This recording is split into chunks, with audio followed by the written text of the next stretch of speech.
Hello guys, ചുമ്മാ ഇപ്പോൾ ഒരു ഗെറ്റ് റെഡി വിത്ത് മീ എടുക്കാമെന്ന് വിചാരിച്ചു. ഫസ്റ്റ് നമ്മൾ ടോണറാണ് അപ്ലൈ ചെയ്ത് കൊടുക്കുന്നത്. ടോണർ അപ്ലൈ ചെയ്തതിന് ശേഷം പ്ലമ്മിൻ്റെ സൺസ്ക്രീനാണ് യൂസ് ചെയ്യുന്നത്. നയസിനമേഡിൻ്റേതാണ് എന്നാണ് എൻ്റെ ഒരു വിശ്വാസം. ഇത് പുറത്തോട്ട് പോകാൻ വേണ്ടിയിട്ട് എടുത്തൊരു വീഡിയോ ആണ് ഗൈസ്. അതിൻ്റെ ഫുൾ വീഡിയോ ഞാൻ യൂട്യൂബ് ചാനലിൽ ഇട്ടിട്ടുണ്ട്, കാണാത്തവർ കയറി കാണുക.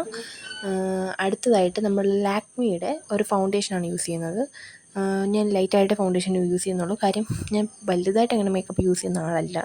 ഞാൻ ഇതുപോലെ തോന്നുമ്പോൾ ആവശ്യമുള്ളപ്പോൾ മാത്രം മേക്കപ്പ് യൂസ് ചെയ്യുന്നതാണ്. സോ ഞാൻ വലുതായിട്ട് അപ്ലൈ ചെയ്ത് കൊടുത്തിട്ടില്ല.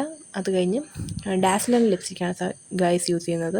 അതിൻ്റെ ഷെയ്ഡ് നിങ്ങൾക്ക് വേണമെങ്കിൽ നിങ്ങൾ കമൻറ്റ് ചെയ്യുക, കാര്യം ഞാൻ കാണിക്കുന്നത് നന്നായിട്ട് കാണുന്നില്ല. അതിന് ശേഷം മുടി കെട്ടുന്നുണ്ട്. ഭയങ്കര ടഫാണ് ഗൈസ് മുടി കെട്ടുന്നത്. സോ ഞാനിപ്പോൾ തൽക്കാലത്തേക്ക് ഒരു പോണി ടെയിൽ ഒതുക്കിയിട്ടുണ്ട്. ഐലൈനറൊന്നും കാണാനില്ലാത്തതുകൊണ്ട് ഇതാണ് എൻ്റെ ഫൈനൽ ലുക്ക്. നിങ്ങൾക്ക് ഇഷ്ടമായെങ്കിൽ കമൻറ്റ് ചെയ്യുക, ലൈക്ക് ചെയ്യുക, ഷെയർ ചെയ്യുക, സബ്സ്ക്രൈബ് ചെയ്യുക. അപ്പോൾ ബൈ.